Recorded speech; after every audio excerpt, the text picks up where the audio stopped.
Praise the lord అందరికీ. So ఈ యొక్క యూట్యూబ్ ఛానల్ ద్వారా కొంతమంది క్రైస్తవుల సాక్ష్యాలను మేము మీ ముందుకు తీసుకొని రావాలనే ఆశతో ఈ యొక్క యూట్యూబ్ ఛానల్ పెట్టడం జరిగింది. క్రైస్తవులుగా ఎలా మారారు, ఎందుకు క్రీస్తుని అంగీకరించారు, యేసుక్రీస్తు ప్రభువే నిజమైన దేవుడు అని ఎందుకు నమ్మారు, ఎవరైనా ఫోర్స్ ద్వారా నమ్మారా? ఎందుకంటే క్రైస్తవుల మీద కొన్ని అపనిందలు అపకీర్తులు ఉంటుంటాయి. ఎందుకంటే వాళ్ళు వీళ్ళు సువార్త చెప్తూ ఉంటారు, అందుకే మేము మారాల్సి వచ్చింది, ఇలా ఉంటుందా? లేదంటే మనస్ఫూర్తిగానే వాళ్ళు యేసుక్రీస్తు ప్రభువును అంగీకరించారా? ఇలాంటి కొన్ని విషయాలు తెలుసుకోవడానికి కొన్ని సాక్ష్యాలు కొంతమంది టెస్ట్ మనీస్తో మీ ముందుకు వచ్చేస్తున్నాం. మమ్మల్ని ఆదరించండి, కింగ్ ఆఫ్ కింగ్స్ మీడియాని కూడా ఆదరించమని యూట్యూబ్ ఛానల్ ద్వారా నేను కోరుకుంటున్నాను. సో ఇప్పుడు ప్రస్తుతం మన ముందు ఒక పాస్టర్ గారు ఉన్నారు. క్రీస్తుని ఎలా అంగీకరించారు, ఎలా క్రీస్తుని తెలుసుకున్నారు, ఎలా సేవకునిగా మారారు అనేవి కొన్ని విషయాలు అడిగి తెలుసుకునే ప్రయత్నం చేద్దాం. Praise the Lord sir. Praise the Lord sir. బాగున్నారా? బాగున్నాను. మీ పేరు సార్? నా పేరు చిన్నిపాల్. చిన్నయ్య పాల్. చిన్నిపాల్. చిన్నిపాల్ పేరు, అసలు పేరు చిన్ని. ప్రభువుని నమ్మిన తర్వాత కొంతమంది దైవ సేవకులు వాళ్ళు సేవకులు మీటింగ్కి వెళ్ళినప్పుడు వాళ్ళు నీ పేరు చిన్ని కాదు, ఇప్పటి నుంచి పాలని పిలుస్తాము అని చెప్పి ఇంకా వాళ్ళందరూ అట్లా పాలని చిన్ని పాలు అయితే పాలని పిలుస్తూ ఉంటారు. ఎక్కడ మీరు పాస్టర్ గా సేవ చేస్తూ ఉంటారు సార్? ఇప్పుడు ప్రస్తుతానికి సిద్దిపేట జిల్లాలో కుకునూరుపల్లి దగ్గర చిన్న గ్రామం, అక్కడ సేవ చేస్తున్నాం. ఓకే. Married sir? మ్యారేజ్. పిల్లలు ఇంకా లేరు. ఓకే. మేడం కూడా మీతో పాటు సేవ చేస్తారు? ఇద్దరు సేవ చేస్తూ ఉంటారు. ఓకే. ఎక్కడ సేవ చేస్తుంటారు మీరు? అదే కుకునూరుపల్లి దగ్గరనే, సిద్దిపేట జిల్లాలో కుకునూరుపల్లి అని ఆ గ్రామంలోనే చిన్న షెటర్ రెంట్కి తీసుకొని అక్కడ సేవ చేస్తాం. మీరు ఇండివిజువల్ గా సేవ చేస్తున్నారా, లేదంటే ఏదైనా సంఘం సైడ్ నుండి అట్లా చేస్తున్నారా? లేదు, హెబ్రోన్ సావాసం అని. హెబ్రోన్ సావాసం నుండి మెయిన్ బ్రాంచ్ వచ్చి సిద్దిపేటలో ఉంది, బెరాకా ప్రార్థన మందిరం. దానికి బ్రాంచ్ గా ఇక్కడ ఒక చిన్న బ్రాంచ్ ఏర్పాటు చేసినారు. అందులో దైవ సేవకులు కావాలని నన్ను అడిగినప్పుడు నేను అక్కడికి. ఎన్ని సంవత్సరాలు అయింది మీరు దేవుడిని నమ్ముకొని? నేను దేవుడిని 2007 సంవత్సరంలో ప్రభుని తెలుసుకున్నాను. ఓకే. 2007లో రక్షణ పొందాను. అప్పటి నుండి ప్రభు కొన్ని రోజులు విశ్వాసిగా ఉండి, దాని తర్వాత ప్రభు పిలిచిన తర్వాత పూర్తి సేవకు, అప్పటి నుండి ప్రభులోకి సేవలోకి వచ్చాను. పిలవడం అంటే దేవుడు మీతో మాట్లాడిందా? పిలవడం అంటే దేవుని వాక్యం ద్వారా ప్రభు నన్ను దర్శించటం, సేవ కొరకు ఆయన ప్రత్యేకించుకోవడం, కొన్ని లేఖనాల ద్వారా వాక్యం ద్వారా వాక్యం వింటున్నప్పుడు ప్రభు నన్ను దర్శించి ఆ మాటల ద్వారా సంధించడం ద్వారా నేను గ్రహించి తెలుసుకున్నాను, ప్రభు నన్ను సేవకు పిలుస్తున్నారని తెలుసుకున్నాను. 2007లో మీరు రక్షణ పొందిండ్రు. పొందక ముందు మీ లైఫ్ ఏంటి, ఎలా ఉండేవాళ్ళు? మాది సొంత ప్రాంతం అయితే నాన్న వాళ్ళది ఆంధ్ర, కానీ ఎప్పుడో మా చిన్నప్పుడు మమ్మల్ని ఇక్కడికి హైదరాబాద్కి తీసుకొని వచ్చారు. అంటే నాకు 2 సంవత్సరాలు ఉన్నప్పుడు హైదరాబాద్కి వచ్చిన తర్వాత ఇక్కడ ఏరియా బాలనగర్ ఏరియాలో మేము ఉంటాం. ఆంధ్ర అంటే ఎక్కడ సార్? ఆంధ్ర అంటే రాజూలు, పాలకుల్లి దగ్గర రాజూలు. అమ్మది విజయవాడ. అయితే మేము పుట్టిన తర్వాత చిన్న వయసులోనే బాలనగర్ ఏరియాకి మా నాన్న తీసుకొచ్చారు. అక్కడ నుండి మా నాన్న హోటల్లో పనిచేసేవాడు, వంట మాస్టర్.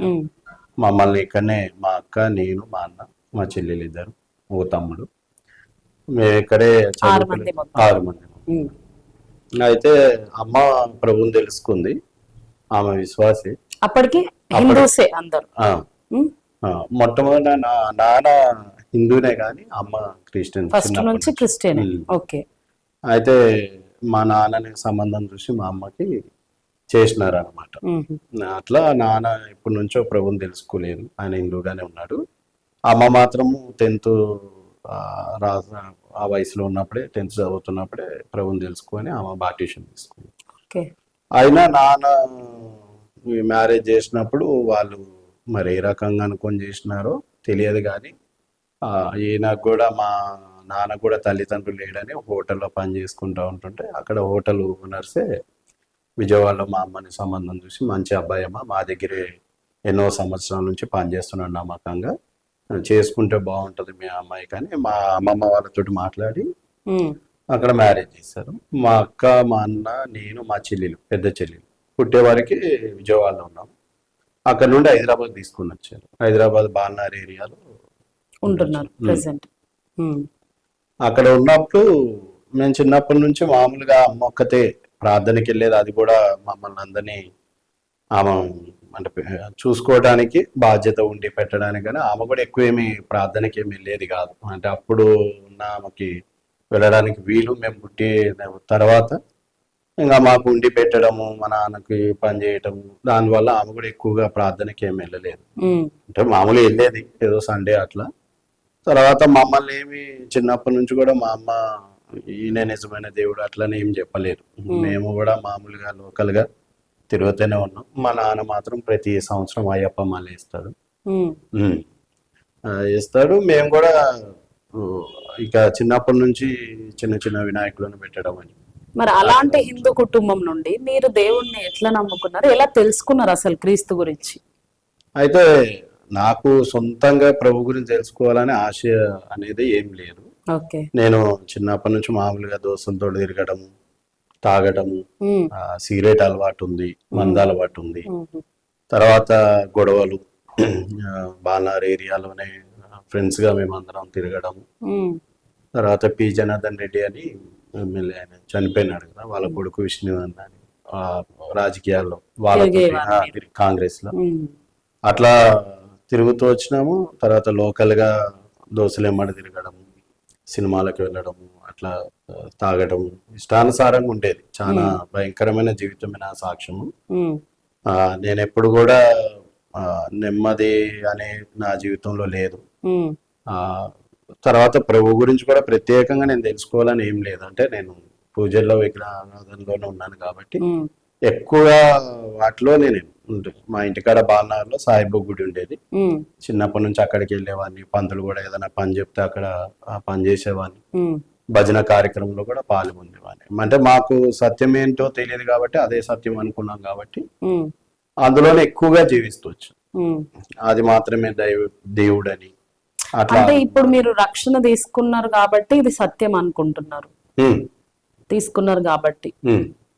లేదు అంటే రక్షణ తీసుకున్నానని కాదు, దేవుని వాక్యాన్ని నాకు చెప్పినారనమాట. అంటే సువార్త అంటారు కదా, దేవుని గురించి వాళ్ళు పిలిచి. అంటే మా ఫ్రెండ్ ఒక ఆయన ఉండేవాడు, ఆయన మామూలుగా నా ఇమ్మటే తిరిగేవాడు. నాకున్న అలవాట్లే ఆయనకు కూడా ఉన్నాయి, సినిమాలు, గుట్కా అవి. అయితే ఆయన ఏం చేశాడంటే మా ప్రాంతం నుండి ఇక్కడ అట్టగుట్ట అని ఆ ప్రాంతంలోనికి వాళ్ళ చుట్టాల ఇంటికి వెళ్ళినప్పుడు అక్కడ సువార్త విన్నాడు. ఆయన కూడా మారిపోయిన తర్వాత బాలనారికి వచ్చినప్పుడు బ్రదర్ బాగున్నారా అని అడిగినాడు. అంటే నీట్ గా మాట్లాడుతున్నాడు. ఇదేంది ఒకప్పుడు అరే అనేవాడు. ఏం రా బాగున్నావు అది అని. అంటే ఒకే గల్లీలో ఉన్నాం కాబట్టి అరే అనుకుంటాం. అట్లా చిన్నప్పటి నుంచి ఒకటే ఏరియాలో పెరిగినాం కాబట్టి ఏమ్రా అని వాళ్ళ ఇంట్లో నేను ఉండేవాడిని, మా ఇంటికి ఆయన వచ్చేవాడు. అట్లా ఫ్రీగా ఉండేవాళ్ళం. ఆయన అక్కడికి వెళ్ళినాక కూడా, సికింద్రాబాద్ వెళ్ళినాక కూడా బాలనార్ ఏరియా చాలా సార్లు వచ్చినారు. సినిమా హాల్లో కలుసుకున్నాం మేము. ఇంటర్వెల్ టైంలో అరే నువ్వు వచ్చినావా సినిమాకి, నువ్వు వచ్చినావా అని అట్లా ఇద్దరం మేము మాట్లాడుకున్నాం. అయితే ఆయన మారిన తర్వాత మారినాడన్న విషయం కూడా మాకు తెలియదు. మళ్ళీ బాలనార్ వచ్చారు. కొంతకాలం అక్కడ ఉండి మళ్ళీ బాలనార్ వచ్చినప్పుడు నేను రోడ్డు మీద వెళ్తున్నప్పుడు కలిసినాడు. ఏమన్నా బాగున్నావా అన్నట్టుగా. అంటే ఆ పద్ధతి మారిపోయింది. అప్పుడు ఉన్నంత రేష్గా ఏమిరా అనే పరిస్థితి లేదు. చిన్ని అంటే నా పేరు చిన్ని, ప్రభుని నమ్ముకోకముందు. చిన్ని బాగున్నావా బ్రదరు అది ఇది అని మాట్లాడడం. ఏంటి బ్రదర్ అని అంటున్నాడు ఏంది అని చెప్పి నాకు కొంచెం అప్పుడు స్టార్టింగ్ ఆయన ప్రభు గురించి చెప్పిండు అనమాట మొట్టమొదటిగా. అంటే ఇట్లా యేసు ప్రభుని నమ్ముకో చిన్ని, ఆయననే నిజమైన దేవుడు, ఆయన ద్వారా మానవుడికి పాపక్షమాపణ ఉందని చెప్తున్నాడు. నేనేం పూర్తిగా దేవునికి వ్యతిరేకంగా జీవిస్తున్నాను కనుక, అంటే లోకంలో. అప్పుడు మీకు కోపం ఏమైనా వచ్చిందా? ఇప్పుడు ఈయన మారిపోయింది కాబట్టి నన్ను మారమంటున్నాడు, గతంలో ఈయన కూడా అట్లే జీవించేవాడు కదా, అట్లా ఏమన్నా కోపం రావడము?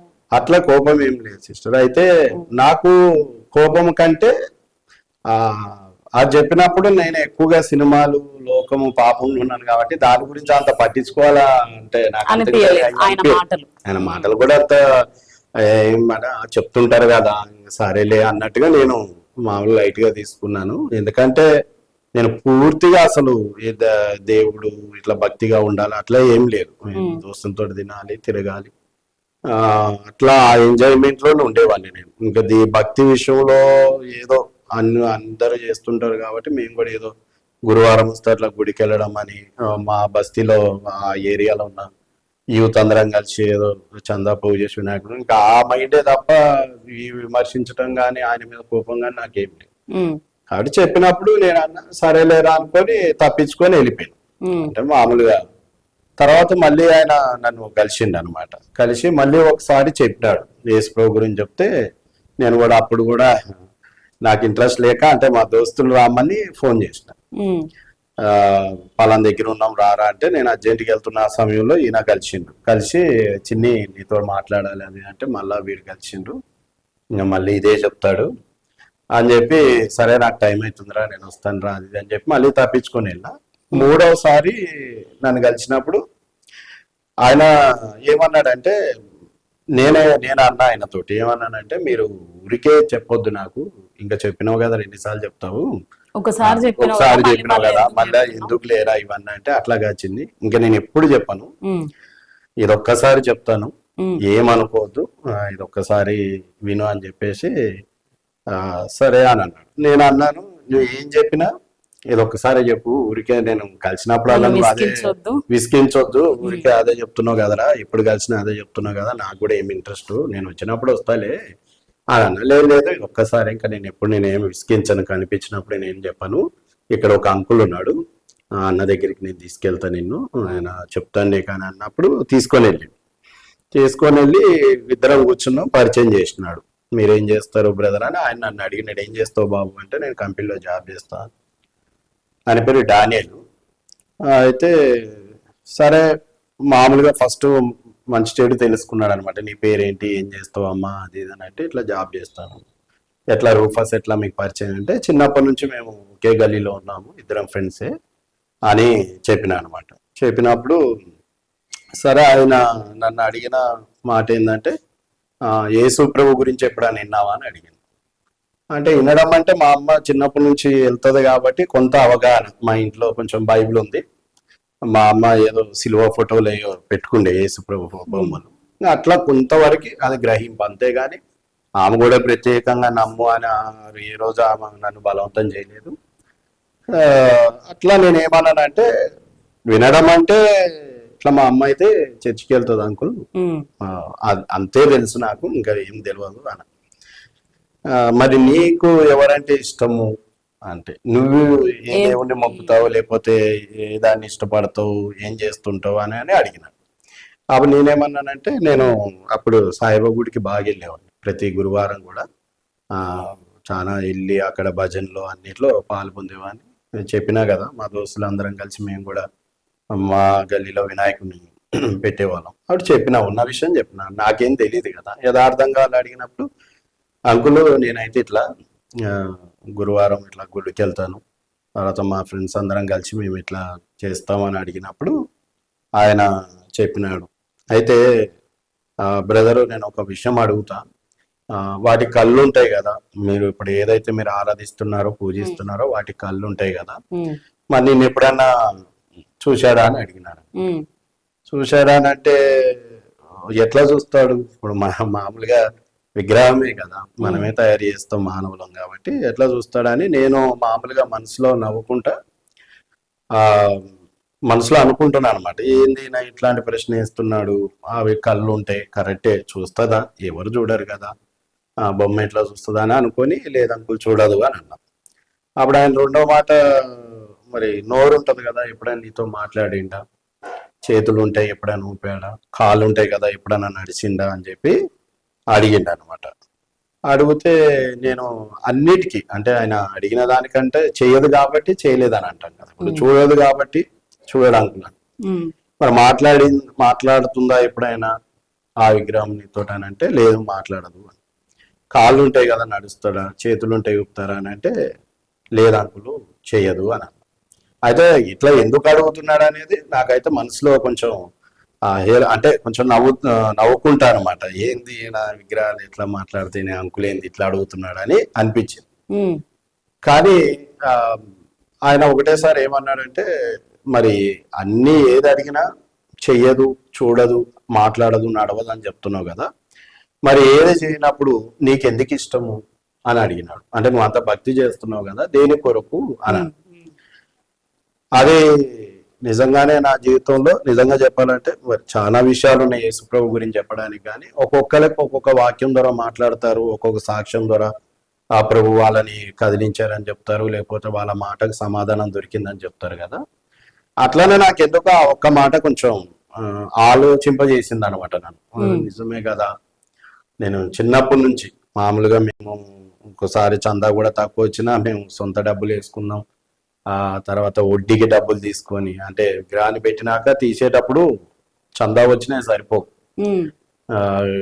పూజకు కానీ వాటికి టెంట్కి వాటికి అన్నిటికీ అయిపోతాయి, ఏదో కొంత వస్తుంది కదా. లాస్ట్ లో ఇప్పుడు మళ్ళీ బండి దాన్ని తీసుకెళ్ళడానికి ఊరేగింపుకి మళ్ళీ లైటింగ్స్, బ్యాండ్ అవన్నీ కావాలి. మరి వాటికి డబ్బులు కావాలంటే ఏం చేయాలి అంటే, అంత మేము చిన్నోళ్ళం కాబట్టి అంతా మాకు చందాలు ఇచ్చే వాళ్ళు ఎవరు ఉండేవాళ్ళు కాదు. కొద్దిగా ఇంటింటికి వెళ్తే 20 రూపాయలు 50 రూపాయలు అట్లా రాసేవాళ్ళు బుక్ లో, అవి సరిపోయి కాదు. అప్పుడు మీరు దాంట్లో కూడా నేను లీడర్ని, ఆ డబ్బులన్నీ కూడా నా దగ్గరే పెట్టేవాళ్ళు. అప్పుడు సరిపోక మేము వేరే దగ్గర వడ్డీ తీసుకొని వచ్చి, అంటే 10 రూపాయల అప్పు చేసి బ్యాండ్ అవన్నీ మళ్ళీ మాట్లాడి, డీసీఎం మాట్లాడి, లైటింగ్స్ మాట్లాడి అన్ని మాట్లాడి, మళ్ళీ అదంతా నిమజ్జనం అయిపోయిన తర్వాత మళ్ళీ అది మేము ఎంతెంత ఫ్రెండ్స్ కి అందరికి అప్పు ఎంత పడుతుందని మళ్ళీ అందరి జీతాలు వచ్చినప్పుడు అవన్నీ కలెక్షన్ చేసి మళ్ళా వడ్డీ కట్టేసేవాళ్ళు. అంతా చాలా భక్తి చేసేవాళ్ళు, చాలా భక్తిగా ఉండేవాడిని. చాలా అంటే నాకు యేసుప్రభు గురించి నిజమనే తెలియదు, కానీ చిన్నప్పటి నుంచి ఆ మార్గంలో ఉన్నాం కాబట్టి అదే కదా అని చెప్పి చాలా ఎక్కువగా భక్తి చేశాను. అయితే ఎప్పుడైతే ఈ అంకులు నాకు ఆ వయసులో ఆ మాట చెప్పినప్పుడు నాకు కొంచెం ఆలోచించే విధంగా అనిపించింది అన్నమాట. ఈ మాట ఏ వయసులో మీరు విన్నారు అసలు? ఇప్పుడు నాకు 41. అప్పుడు 2007 సంవత్సరంలో, అంటే దగ్గర దగ్గర ఇప్పుడు 20 ఏళ్ళు ఉండొచ్చు. 22 ఆ సమయంలో ఆలోచిస్తున్నారు మీరు. ఆయన అడిగింది కరెక్టేనా మరి? ఆయన అడిగింది కరెక్టే కదా. ఇప్పుడు నేను చేస్తున్నప్పుడు అది ఏదో ఒకటి ఉండాలి కదా నాకు ప్రతిఫలం. ఇప్పుడు చేస్తున్నాను, పని చేస్తున్నాను, జీతం వస్తుంది, అలాగే ఏదో కారణం ఉంటుంది కదా. కారణం లేకుండా ఏం పని చేయలేము. ఇప్పుడు ఇంత దూరం వచ్చాం, సాక్ష్యం చెప్తాను, ఒక పని మీద వచ్చాం, దేవుని సాక్ష్యం చెప్పాలని, అట్లా ఏదో ఒక రీజన్ ఉంటది కదా. అది అట్లా అడిగినప్పుడు నాకు కూడా నిజమే కదా, భక్తి చేస్తున్నప్పుడు మనకు కూడా తృప్తిగా మాట్లాడడము, లేకపోతే ఏదో కదలికను, ఏదో మనకంటూ. మరి యేసుక్రీస్తు ప్రభు మాట్లాడతాడా, చూస్తాడా అని మీరు అడిగినరా? మరి మీకు ఎవరైతే చెప్పిరో సువార్త వాళ్ళని మీరు అడిగినరా? నేను అడిగిన. అయితే నేను ఏమన్నానంటే, మెల్లంగా నవ్వుకుంటా, మాట్లాడదు, చూడదు, వాస్తవమే అని అన్నప్పుడు ఆయన కూడా అప్పుడు చెప్పిండు అనమాట, అట్లా మీరు చూడదు, మాట్లాడదు, కానీ పితరుల నుండి, అంటే మీ నాన్న వాళ్ళు అట్లా చేస్తున్నారు, అందరు చేస్తున్నారు కాబట్టి మీరు ఆ లైన్లో వెళ్తున్నారు బ్రదరు. అది కాదు, ఆ దేవుడు అన్నవాడు జీవం కలిగిన వాడు, మాట్లాడగలగాల అని చెప్పినాడు. అప్పుడు నేను అన్నాను, మరి ఎట్లా అంకుల్ యేసుప్రభు మాట్లాడతాడా అని అడుగుతాం కదా, డౌట్ వస్తుంది. వచ్చినప్పుడు ఆయన ఏమన్నాడంటే, మేము దాన్ని నీకు చెప్పాల్సిన అవసరం లేదు, నువ్వు యేసుప్రభు నమ్మి దేవుని మీద విశ్వాసం ఇస్తే ప్రభు ఏ విధంగా మాట్లాడతాడు అనేది మీకే అర్థమవుతుంది. మేము దాన్ని ప్రత్యేకంగా నీకు చెప్పాల్సిన అవసరం లేదు. నువ్వు ఒకసారి నమ్మి దేవుని మందిరానికి వస్తే ప్రభు ఏ విధంగా నీతో మాట్లాడతాడో బ్రదర్ నీకు అర్థమవుతుంది. ప్రభు జీవం కలిగిన వాడు.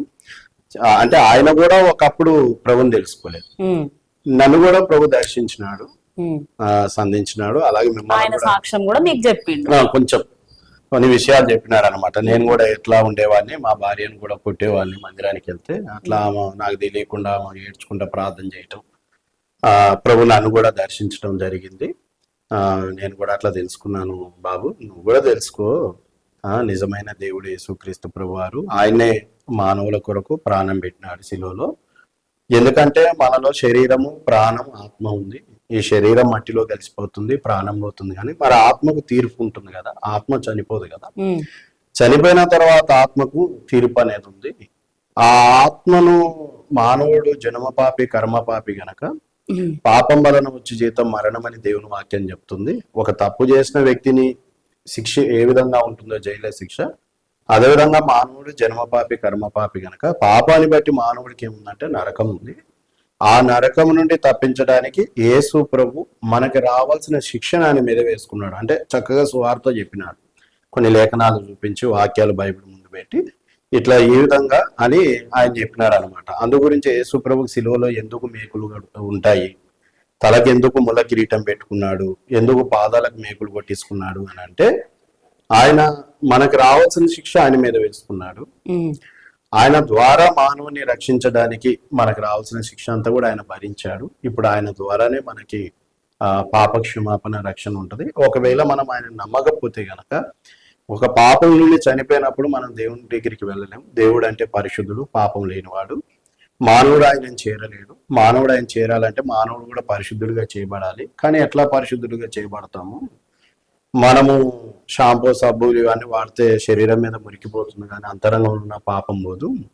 కాబట్టి అంతరంగంలో ఉన్న పాపాన్ని ఆయన తీసివేయడానికి, మానవుని పరిశుద్ధుడిగా చేయడానికి యేసు ప్రభు ఈ లోకానికి వచ్చి ఆయన సిలువలో ప్రాణం పెట్టినాడు. కాబట్టి మనం నమ్ముకుంటే యుగ యుగాలు దేవుని రాజ్యంలో అక్కడ సంతోషిస్తాం, నమ్మకపోతే శిక్ష ఉంటుంది అని చెప్పినాడు.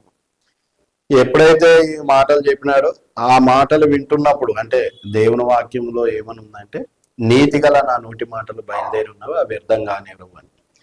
ఈ ఎప్పుడైతే ఈ మాటలు వింటున్నప్పుడు, అంటే ఆయన దేవుని వాక్యమే చెప్తున్నాడు కదా, దేవుని వాక్యమే నాకు అర్థమయ్యే రీతిగా చెప్తున్నాడు అనమాట. అంటే మరీ వాక్యం చదివి కాదు, కానీ ఆయన ఆల్రెడీ చదువుకున్నాడు కాబట్టి ఏ గ్రంథంలో ఏముందో తెలుసు కాబట్టి యెషయా గ్రంథం అని, ఇట్లా కొరింథీ రాసిన పత్రికలో అట్లా ఈ వాక్యంలో ఈ విధంగా రాయబడ్డది బ్రదర్ అని చెప్పి ఆయన వాక్యం చెప్తున్నప్పుడు ఆ వాక్యం సత్యం గనక కొంచెం నన్ను ఆలోచింపజేసింది అనమాట. అంటే ఈయన చెప్పిన దాంట్లో నిజం ఉంది, వాస్తవమే ఉంది. ఎందుకంటే మనం చేస్తుంది మన తృప్తి కలిగేయట్లేదు, మనతో మాట్లాడట్లేదు, చూడట్లేదు. అంకులు చెప్పిన మాట వాస్తవమే. సరే, ఈ ఆత్మ ప్రాణం అనేది కూడా వారు వాస్తవమే కదా, మనం చనిపోయిందని అంటాము. మరి చనిపోయిన వ్యక్తి ఇక్కడ కూడా అనుకుంటారు కదా కొంతమంది, చనిపోయిన తర్వాత ఆత్మ ఎక్కడ పోతే మాకెందుకులే అని కూడా అనుకుంటారు కదా సార్. ఇప్పుడు అట్లా అనుకుంటారని అంటే అది ఎవరు అని అంటే కొంచెం గ్రహింపు లేని. ఇప్పుడు చనిపోయిన తర్వాత ఎక్కడికి పోతుంది అని అంటే మనకు దేవుని వాక్యము తెలియనప్పుడు అట్లా అనుకుంటాం. కానీ ఆ వ్యక్తి చెప్తున్నాడు కదా, మనలో ఆత్మ ఉంది, మనకు ఆత్మకు తీర్పు ఉంది, ఆ తీర్పు నుండి తప్పించబడాలంటే మనం ప్రభుని నమ్ముకోవాలి అంటే ఇప్పుడు తెలియక ముందు మనం ఎవరమైనా ఏమని అనుకుంటాం, చనిపోతే ఎవరు చూసి వచ్చిర్లేవు అని అనుకుంటాం. కానీ ఒక వ్యక్తి చెప్తున్నప్పుడు ఆ మాటలు మనల్ని ఆలోచింపజేస్తాయి కదా, అరే నిజమే ఇందులో ఏదో వాస్తవం ఉంది కదా అన్నప్పుడు నాకు కొంచెం కొంచెం అర్థమైంది. సో అప్పుడు మీరు దేవుని నమ్ముకున్నారా? అప్పుడు నేను ఆలోచించిన తర్వాత ఒక మాట ఆయనను అడిగిన, మరి ఇట్లా నేను ఇప్పుడు ప్రభుని తెలుసుకోవాలంటే నేనేం చేయాలనుకున్నాను అంటే, మనం ఏం చేయనక్కర్లేదు బ్రదరు, మనం అంటే ఆయన ఉన్నది చెప్పినాడు, మనం పాపిని, ప్రభా నువ్వు నా కొరకే ఈ లోకానికి వచ్చావు, శిలువ మీద ప్రాణం పెట్టావు, నేను విశ్వసిస్తున్నాను ప్రభా అని నువ్వు చెప్తే కనుక ఆయన నీ పాపం క్షమించి నీకు నెమ్మదినిస్తాడు అని చెప్పినాడు. అది ఒక్క మాట చెప్పినాడు. అంటే నేను కూడా అదే అడిగిన.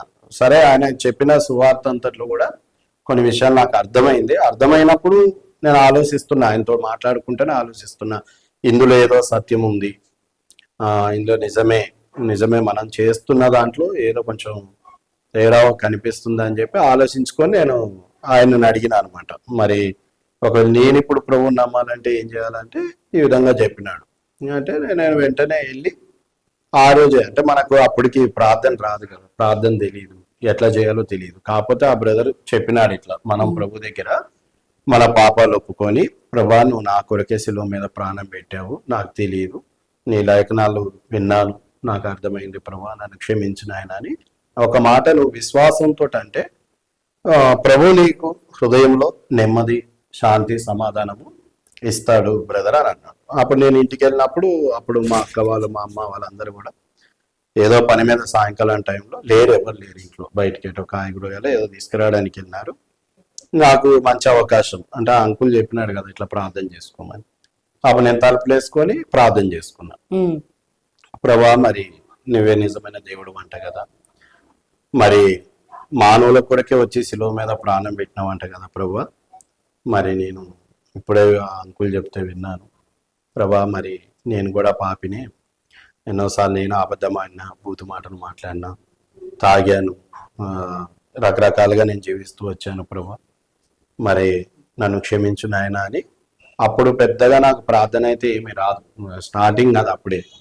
అంతకుముందు నేను ఎప్పుడు ప్రార్థన చేసింది కాదు, ప్రార్థనకు వెళ్ళి విన్న విషయాలేం కాదు. కాకపోతే చిన్న మాట, ఆ చిన్న మాట అన్నప్పుడు వాళ్ళు అన్నారు, యేసుక్రీస్తు నామమున ప్రార్థిస్తున్నాం తండ్రి అను, సరిపోతుంది అని అన్నారు. వాళ్ళు ఏదైతే చెప్పినారో బట్టి నేను కూడా అట్లా సరే వచ్చి రాని ప్రార్థన ఏదో నాకు తెలిసిన విధంగా నేను చేసుకున్నప్పుడు నాలో ఒకలాంటి సంతోషం అనమాట. ఆస్తిపాస్తులు ఏమీ రాలేదు, కానీ నాలో హృదయంలో ఏంటంటే సంతోషం, ఎక్కలేని ఆనందం. అప్పటి వరకేమో మా స్నేహితుడు రూఫస్ ఆయన నా గురించి వెంబడించాడు అనమాట. అంటే నేను ఎక్కడైనా కనపడితే సువార్త చెప్పాలా, దేవుని గురించి చెప్పాలని. అప్పుడు నేనేం చేసినానంటే, ఎప్పుడైతే ఆ చిన్న ప్రార్థన చేసుకున్న తర్వాత నాకు దేవుని మందిరానికి వెళ్ళాలి, ఇంకా ఈ మాటలు వినాలి, ఇంకా తెలుసుకోవాలని ఆశ పుట్టింది. ఆశ పుట్టినప్పుడు నేనే వాళ్ళ ఇంటికి వెళ్ళినా. అప్పుడు డైరెక్ట్ గా ఆ బ్రదర్ ఏమో అప్పుడేమో రారా తీసుకెళ్తా అంకుల్ దగ్గరికి, నీకు కొన్ని దేవుని మాటలు చెప్పిస్తానని ఆయన నా గురించి వెతికితే నేను వెంటనే వాళ్ళ ఇంటికి నేను వెళ్ళా. వాళ్ళ ఇంటికి వెళ్ళి వాళ్ళ ఇంటి పక్కనే ఈ అంకులు నాకు సువార్త చెప్పిన బ్రదర్ కూడా వాళ్ళ ఇంటి పక్కనే ఉంటారు. అప్పుడు ఆయన నన్ను చూసి ఆ చూడంగానే అర్థమైంది వాళ్ళకి, అంటే ఆ ముఖంలో కొంచెం సంతోషం, ఆనందం, బలవంతంగా కాకుండా నాకు నేను ఒప్పుకున్నాను కాబట్టి అది అర్థమైపోతుంది. ఎవరిలో అయినా కానీ మనం బలవంతంగా ఉన్నప్పుడు వేరు ఉంటది, నిజంగా ప్రభు వారిలో రక్షణ కార్యం జరిగించినప్పుడు ఆ ఆనందం కానీ, ఆ సంతోషం కానీ, ఆ ముఖంలో ఆశ అనేది అర్థమైపోతుంది ఎవరిలో అయినా. అప్పుడు నాలో చూడంగానే ఆ రూఫస్ అని అన్నాడు, అరే నడు, మరి ప్రార్థనకి టైం అవుతుంది, నన్ను చర్చికి తీసుకెళ్తాను కదా నడు అని అంటే, ఆ బ్రదర్ దేవుడు నీలో కార్యం చేసిండు బ్రదర్ అని అన్నాడు. అప్పుడు నాకంత ఆ విషయాల గురించి డీప్ గా ఏం తెలియదు, అంటే వాళ్ళు అట్లా అంటారు చర్చికి వెళ్దాము, అరే వెళ్దామా చర్చికి వస్తా నేను కూడా అని పొద్దున్నే రెడీ అయిపోయి సండే వాళ్ళ ఇంటికి వెళ్ళినా. వాళ్ళ ఇంటి పక్కనే ఈయన సువార్త చెప్పిన అంకులు కూడా వాళ్ళ ఇంటి పక్కన. వాళ్ళు అనుకుని అవుతున్నారు, బ్రదర్ లో దేవుడు కార్యం చేసిండని. అంటే నా సంతోషం, ఆనందం చూసి అన్నారు. వెళ్తున్నాం కానీ ఈ లోక స్నేహితులు ఉన్నారు కదా, ఈ లోక స్నేహితులేమో అప్పుడప్పుడే నేను మారాను, వీళ్ళేమో సాయంకాలం కాగానే ఇంటికి రావటం, నర్రా అటు వెళ్దాం బయటికి వెళ్దాము అది ఇది అని పిలవడము.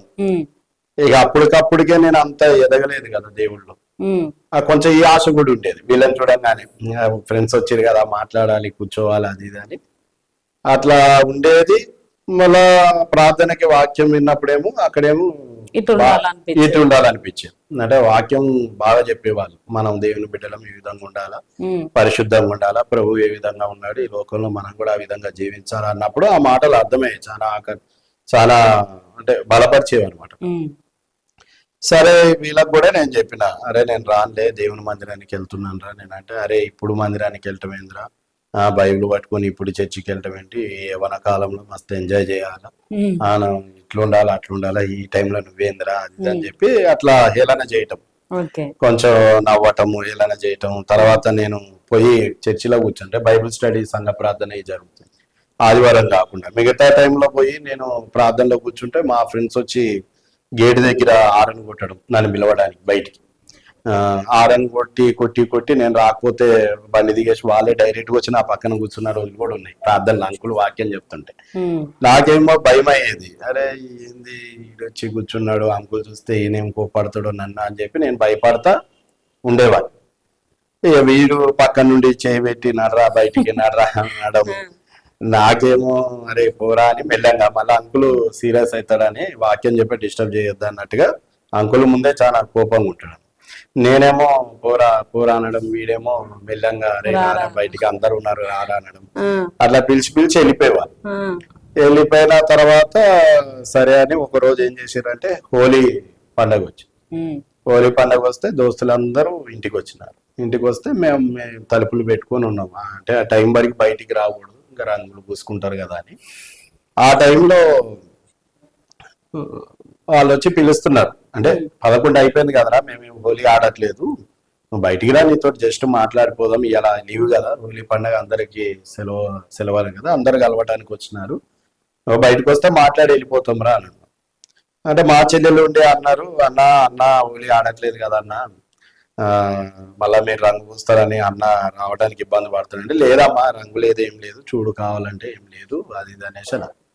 సరే అని తలుపు తీసి బయటికి రాగానే అందరూ పట్టుకొని కూర్చోబెట్టి కలర్స్ పూసి గుడ్డు కొట్టేసి ఆ గుడ్డు అంతా రాసి ముఖానికి అంతా రాసి రంగు పూసి, ఏమిరా రామంటే రావా, ఇన్ని రోజులేమో మా ఇమ్మడి తిరిగి మాకు అందరికంటే ముందు లేచి మా ఇంటికి వచ్చి మాకు రంగు పూసి, ఈ రోజు ఏదో ఇంట్లో కూర్చొని అమాయకులా కూర్చుంటావు అది ఇది అనడము. అప్పుడు నేను అప్పుడప్పుడే కొంచెం ప్రార్థనలో బలపడుతున్నాను కాబట్టి కొంచెం సీరియస్ అయినా. అంటే చర్చిలో చూస్తే ఏమంటారు, ఈయన చర్చికి వస్తున్నాడు మళ్ళీ బయటికి పోయి వాళ్ళతోటి తిరుగుతున్నారు అంటారు కదా నన్ను. నేను చెప్పినా కదా నేను ఆడట్లేదని. సరే మీరు ప్రేమతో పిలిస్తే ఏదో మాట్లాడదామని అనుకున్నా, మీరు ఈ రకంగా చేసినారు, నేను రేపు బైబిల్ స్టడీకి వెళ్ళాలన్నా సంఘ ప్రార్థనకి వెళ్ళాలన్నా ఎట్లా వెళ్తా నేను అని వాళ్ళతో చెప్పినప్పుడు కొంచెం సీరియస్ గా మాట్లాడంగానే వాళ్ళందరూ ఎందుకు లేరా మనం దోస్తని మనం ఏదో వస్తే వీడు ఇంత సీరియస్ అవుతున్నాడు ఎందుకు లేరా, వీడు ఇంత సీరియస్ అవుతున్నాడు ఎందుకని చెప్పి అందరూ కోపంగా వెళ్ళిపోతుంటే మా అమ్మ పిలిచి, అది కాదయ్యా వాడు ఇప్పుడిప్పుడే మందిరానికి వెళ్తున్నాడు కదా, అందు గురించి ఏమనుకోకండి అంటే అని చెప్పి మళ్ళా ఛాయ్ పెట్టి అందరికి ఛాయ్ పోసి ఇచ్చి, మా అమ్మ అట్లా కాదంటే వాడు చిన్నప్పటి నుంచి మాతోటి ఉన్నాడు, మాతో తిరిగిండు, ఈ రోజు వచ్చి నేను రాను చేయను అది అని అనడం మాకు నచ్చలేదు, అందు గురించే మేము అట్లా చేసినాం అంటే ఏమనుకోకండి అయ్యా అది అన్నాడు. ఇంకా తర్వాత వెళ్ళిపోయిన తర్వాత ఇంకా అదే లాస్ట్ రోజు నేను కూడా ఇంకా వాళ్ళతో మాట్లాడట్లేదు కలవట్లేదు. కాకపోతే ఒక రోజు మా ఫ్రెండ్ వాళ్ళ చెల్లి మ్యారేజ్ అయితే ఆ ఫంక్షన్ పార్టీ ఏదో ఇవ్వాలని చెప్పి ఆయన అందరి దోస్తులను పిలిచినాడు. అంటే పెళ్లి అయిపోయిన తర్వాత అందరికి దావత్ అంటారు కదా, పార్టీ ఇవ్వాలని. అందులో నన్ను కూడా పిలిస్తే నేనేమన్నానంటే, లేదు లేరా నేను తాగట్లేదు కదా, నేను రానులే మీరే చేసుకోండి అని. అట్లా కాదురా ఫ్రెండ్స్ అందరు వస్తున్నారు కదా, ఇంకా ఇదే లాస్ట్ టైం, ఇంకా చెల్లి కూడా మ్యారేజ్ అయిపోయింది, నువ్వు ఒక్కసారి వస్తే నీకేం మజానో కూల్ డ్రింక్ తెప్పిస్తాము, వాళ్ళందరూ ఏదైనా మందు తాగుతారు, సార్ నువ్వు రా అన్నాడు. అంటే అప్పుడప్పుడే నేను కొంచెం బలపడుతున్నాను వాక్యంలో. సరే వాళ్ళు కూడా అన్నది ఏం తప్పనిలే కదా, నాకేం మందు పోస్తా నేను అనలేదు కదా, సరే కూల్ డ్రింక్స్ అన్నారు కాబట్టి సరేలే అని. అదే మా గల్లీలోనే ఆయన కూడా ఉండేది మా ఫ్రెండ్ కూడా. సరే అని వెళ్ళి మేము బిల్డింగ్ మీద కూర్చున్నాం, నాకు మజా బాటలు తెచ్చినారు, వాళ్ళందరూ బీర్లు అవి తెచ్చుకున్నారు, కూర్చున్నాము. ఇంకా మా దోస్తులు అందరు వస్తున్నారు, పాతోళ్ళు అందరూ. ఇంకా వాళ్ళందరూ నన్ను చూడడం, ఏంద్రా అయింది బీర్ లేదా మజా పెట్టుకున్నావు ముందు కూర్చున్నావు అది అని. అంటే వేరే వాళ్ళు ఏం చెప్తున్నారు అనమాట, వారికి ఆడిప్పుడు తాగట్లేదు లేరా మొత్తం మారిపోయినాడు అది ఇది అని. ఇంకా వచ్చినోడు అందరు మామ అనడం కాక అనడం బాగున్నావా అట్లా మాట్లాడుతూ ఉన్నారు అనమాట. మాట్లాడుతూ ఉంటుంటే సరే అని అందరం కూర్చున్నాం, వాళ్ళు బీర్లు ఓపెన్ చేసుకుని తాగుతున్నారు, నేను గ్లాస్ తీసుకుని మజా పోసు. ఇక వీళ్ళు నన్ను ఏదో ఒకటి అనడం, అంటే హేళన చేయటం. ఏదో ఇప్పుడు మన మామూలుగా చర్చిలో అంటారు కదా ప్రైజ్ దిలాడని, స్తోత్రం అని, అట్లా హల్లెలూయా అనడం, అట్లా ఈ తాగేసి నన్ను హేళన చేస్తారు. హల్లెలూయా స్తోత్రము బాగున్నవారా ప్రభు బిడ్డ బాగున్నావా అది అని అంటున్నారు. అంటుంటే ఇక నాకు కూర్చోబుద్ది అవ్వట్లేదు. తర్వాత వాళ్ళు సైగ చేసుకుంటారు అనమాట, మనకి మందు కలపండి రా అది అని. అది నేను చూసినాక ఇక నాకు నచ్చకపోయే వరకు ఇక వాళ్ళు, నేను అన్నా సరేలేరా నేను వెళ్తా అని. నన్ను ఎవరైతే పిలిచినారో మా ఫ్రెండ్ ఆయనకి చెప్పినాను, వెళ్తలేరా అంటే, లేదు లేరా ఏం కాదు కూర్చో, వాళ్ళు అట్లనే దోస్తులు కదా అట్లా వెళ్ళనంటే, వద్దులేరా ఏం వద్దు ఇంతవరకు కూర్చున్నాం కదా సరిపోతుంది, నేను తాగిన 2 గ్లాసులు మజా తాగినా నేను వెళ్తాను అనేసి అంటే వాడు చెప్పినాడు వీళ్ళకి, ఏం సతాయించొద్దులేరా ఎందుకు అని అంటే, మేము జోక్ అన్నాం మామ అట్లా ఇట్లా అని అంటే, అయినా అవసరం లేదులే వెళ్తలేరా, మీరు ఏదో ఎంజాయ్ చేస్తున్నారు కదా చేయండి, మీరు మాట్లాడేది నేను మాట్లాడలేను, నేను మాట్లాడేది మీరు మాట్లాడలేరు కదా అంటే, ఇంకా ఆ గొడవలు అయ్యి అని చెప్పుకుంటున్నారు.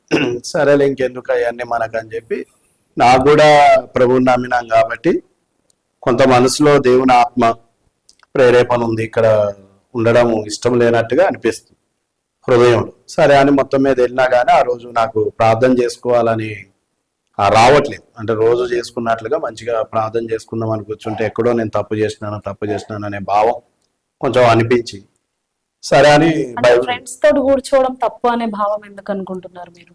అంటే ఇప్పుడు మనం దేవుణ్ణి నమ్మినప్పుడు దేవుని ఆత్మ మనలోనికి వస్తుంది, పరిశుద్ధ ఆత్మ.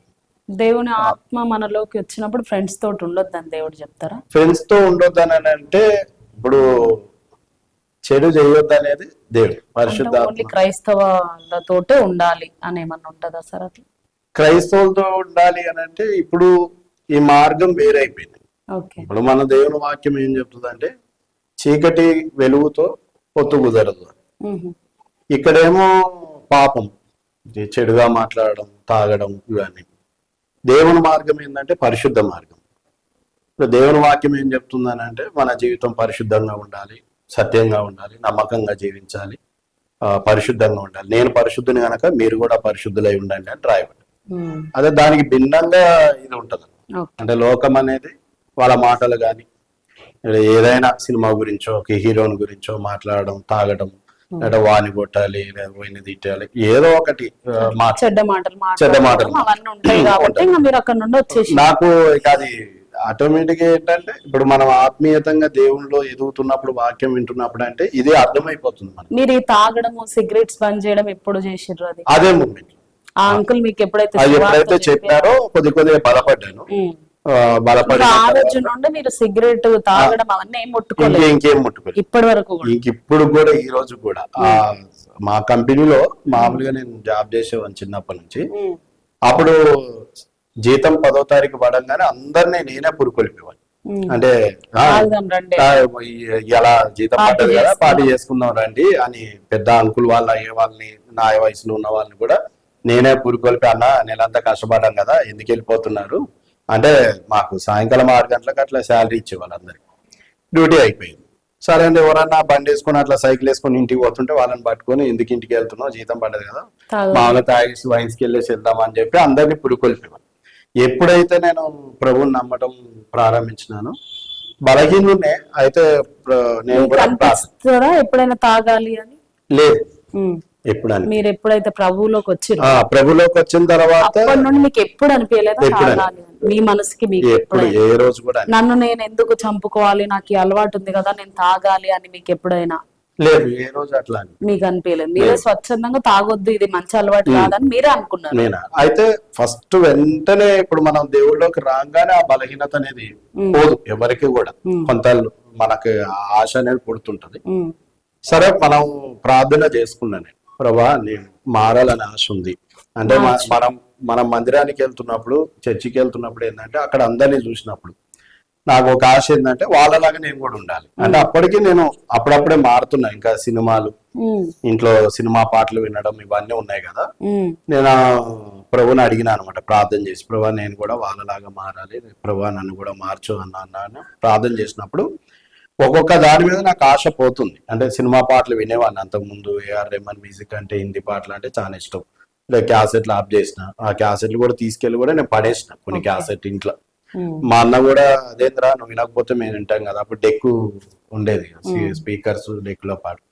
వద్దులే అన్న ఇంట్లో ఎందుకు, నాకు నుంచి నాకేనాలని బుద్ధి అవుతుంది అని చెప్పి అవి పడేయటం. దాని తర్వాత కంపెనీలో కూడా లేడీస్ పని చేస్తుంటే వాళ్ళతో సరదాగా మాట్లాడడం, జోక్ చేయటం. ఇంతకుముందు అప్పటి నుంచి సీరియస్ గా ఉండడం. వాళ్ళు వచ్చి మాట్లాడినా నేను మ్యారేజ్ అయిందా? అప్పటికి కాదు. మీరు దేవుని నమ్ముకున్నాక పెళ్ళయింది. దేవుని ఇప్పుడు మేడం క్రిస్టియనేనా? క్రిస్టియన్. ఆమె ఒక సంఘంలో విశ్వాసం. మీరు బాప్టిజం తీసుకున్నాక పెళ్ళయిందా? ఎట్లయింది సార్ మ్యారేజ్? తీసుకున్న తర్వాత చర్చ్ మెంబర్ నే పెళ్లి చేస్తారు. క్రిస్టియన్. ఓకే. ఆమె కూడా దేవుడిని తెలుసుకొని వాళ్ళు కూడా హిందూసే. వాళ్ళు కూడా వాళ్ళ ఫస్ట్ వాళ్ళ అక్క వాళ్ళ బావ నమ్మిన తర్వాత ఈమె కూడా తెలుసుకొని మందిరానికి వెళ్తున్నారు సమయంలో. ఇప్పుడు మమ్మీ డాడీ ఏం చేస్తుంటారు? డాడీ లేదండి. డాడీ కూడా చివరికి లాస్ట్ కి ఆయన కూడా ప్రభుని నమ్ముకున్నాడు.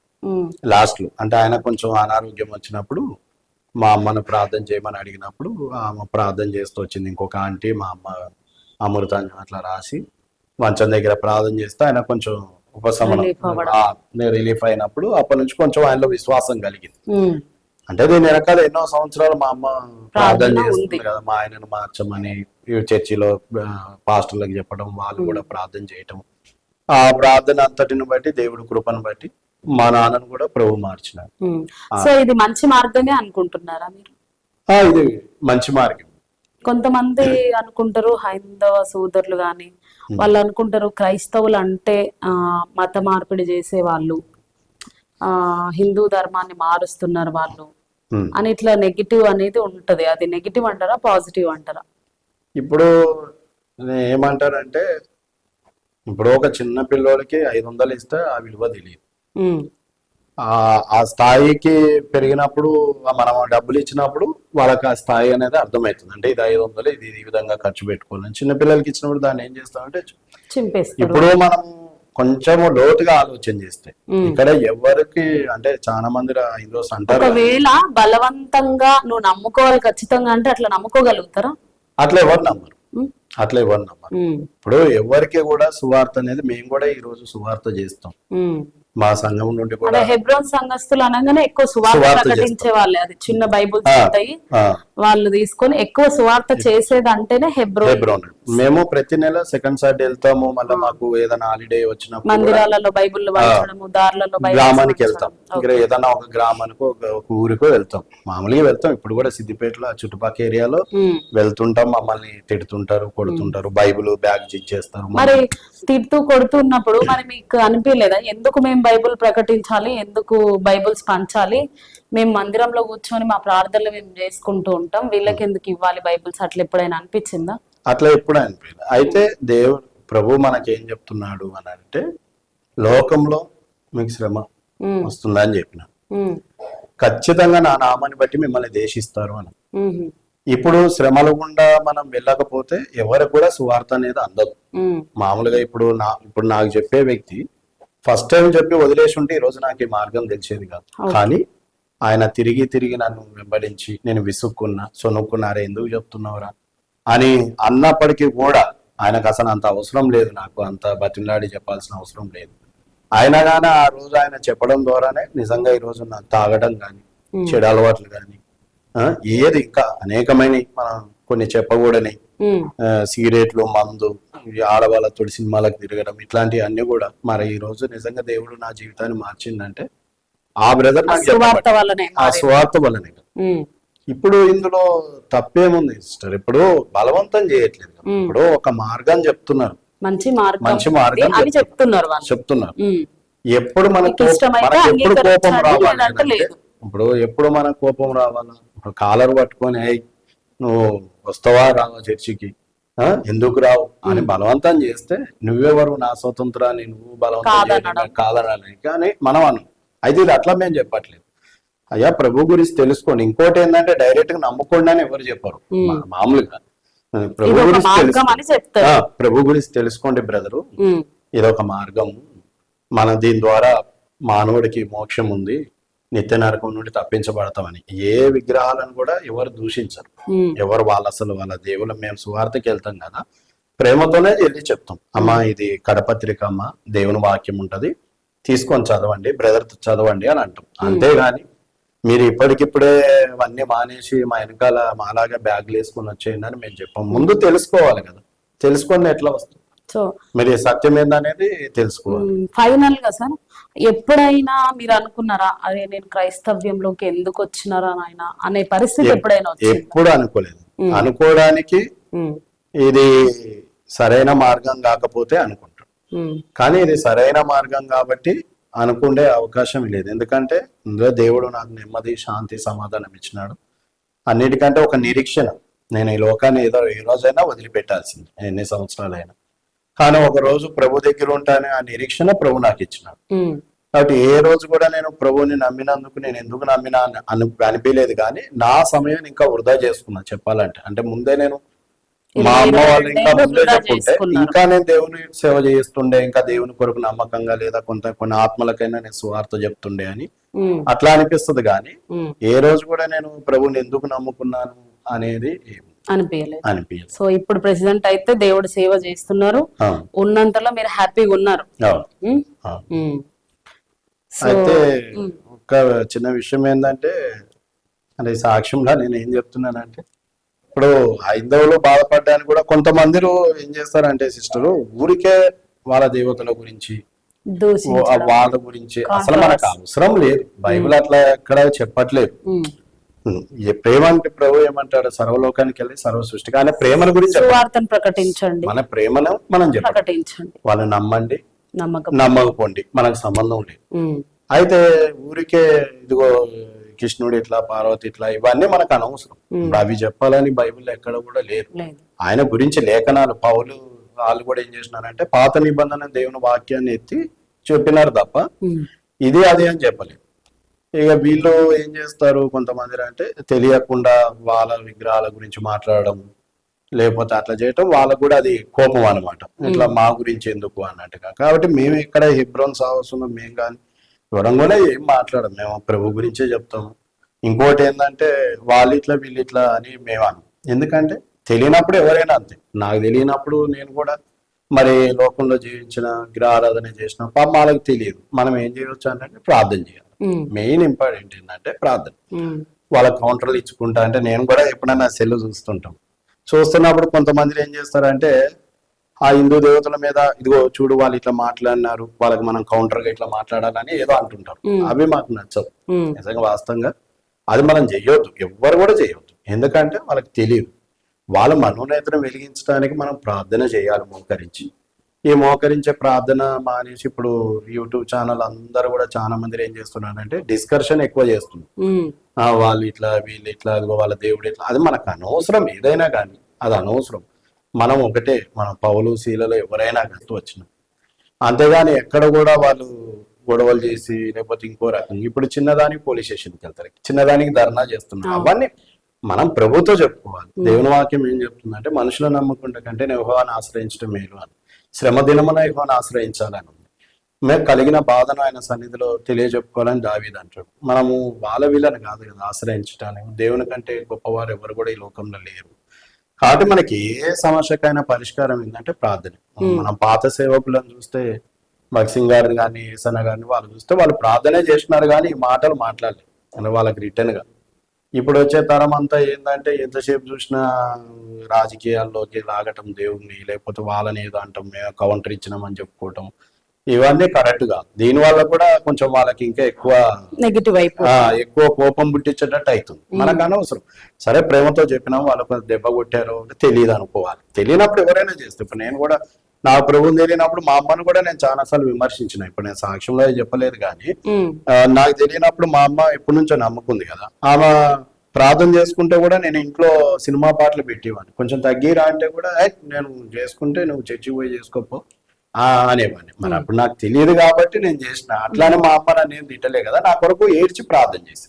అట్లానే మన క్రైస్తవులుగా మన బాధ్యత ఏంటంటే అందరి కొరకు మనం ప్రార్థన చేయటం ద్వారా దేవుడు వాళ్ళని మారుస్తాడు తప్ప మనం విమర్శించినంత మాత్రం, వాళ్ళ కౌంటర్లు ఇచ్చినంత మాత్రాన ఎవరో అది ఇంకా ఎక్కువ అవుతుంది. వాళ్ళని విమర్శిస్తే ఇంకెక్కువ అవుతుంది. కానీ సరేలే బ్రదరు అనే, ఇప్పుడు మేము సువార్తకి వెళ్తాం, మమ్మల్ని చాలాసార్లు కొట్టినారు, మా బ్యాగులు దించేసినారు, మేము ఒక్క మాట కూడా. మొన్న మా ఇప్పుడు సేవ చేస్తున్న దగ్గర కూడా నేను వాక్యం అంటించాను.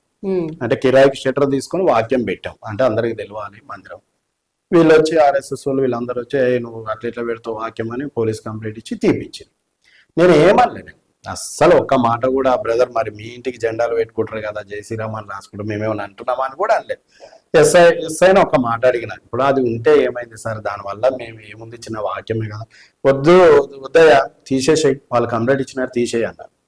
నా పక్కన ఇంకొక ఆయన ఉండి క్రైస్తవుడే, ఆయన కోపడుతున్నాడు. ఏమైంది అన్న ఇప్పుడు ఉంటే ఏంటంటే, నేను అన్న బ్రదర్ పోనీలే, పోనీ దేవుడు దర్శిస్తే వచ్చే వాళ్ళు ఎట్లా వస్తారులే, ఇంక ఇప్పుడు దానికి ఎందుకు, ఇంకా మనం వద్దులే ప్రార్థన చేద్దాం దేవుడు కార్యం చేస్తాడు అని అన్నాను తప్ప ఏనాడు కూడా వాళ్ళని విమర్శించడం కానీ అట్లా. అంటే మాకైతే అట్లా ఉంటది. ఎందుకంటే మనం విమర్శించడం ద్వారా ఎవరు ప్రభుని తెలుసుకోలేదు.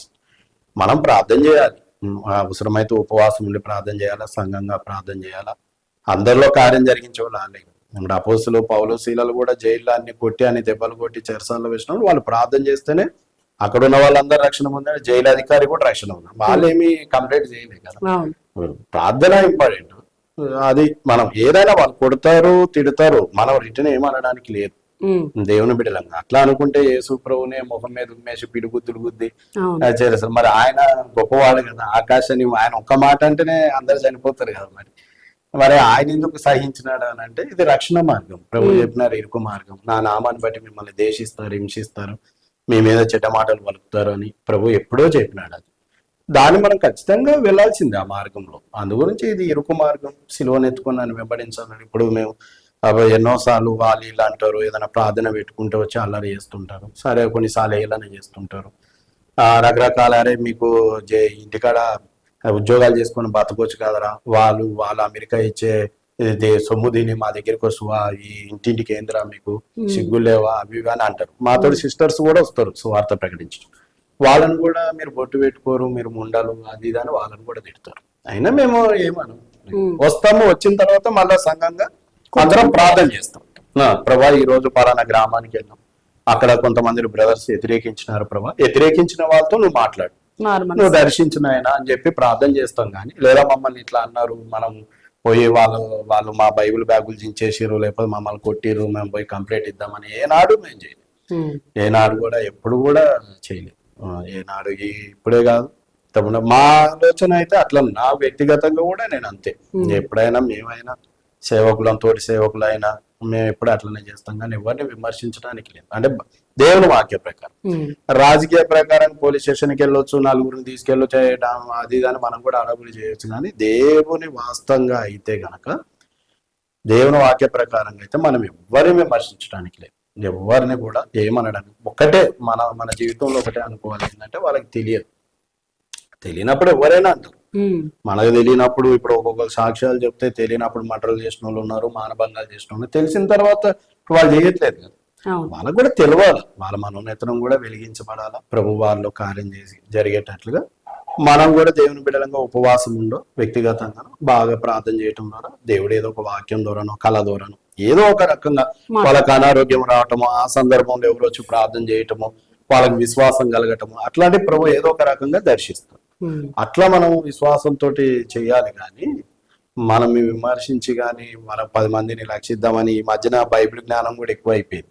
దానికి ఈ వాక్యం చెప్తుంటారు, ఆ వాక్యం చెప్తుంటారు, ప్రార్థనలు ఎంతసేపు గడుపుతారో తెలియదు. కానీ ఎక్కువగా ఈ వాక్యాల మీద కూడా బాగా అయిపోయింది సిస్టర్. ఈ మధ్యన నేను కూడా యూట్యూబ్ లో చూస్తున్నప్పుడు క్రైస్తవులే ఈ వాక్యం ఇట్లుంది అనడం, ఆ వాక్యం అట్లున్నాడన, అది కూడా అన్యులకు మనము హేళనగా అయిపోయింది. అంటే మీలో మీకే పడదు, ఐక్యత లేదు, మీలో మీకే ఐక్యత లేరు, వీళ్ళేమో ఒకటి అంటారు మీరు ఒకటి అంటారు అని చెప్పడం, విమర్శించుకోవడం. సరేలే సహోదరుడు ఇట్లా అన్నాడు కదా అని మౌన. నాకు కూడా అంటే వ్యక్తిగతంగా ఫోన్ నెంబర్ తీసుకొని చేయాలనిపిస్తుంది కొన్నిసార్లు, అంటే ఆ మాటలు విన్నప్పుడు.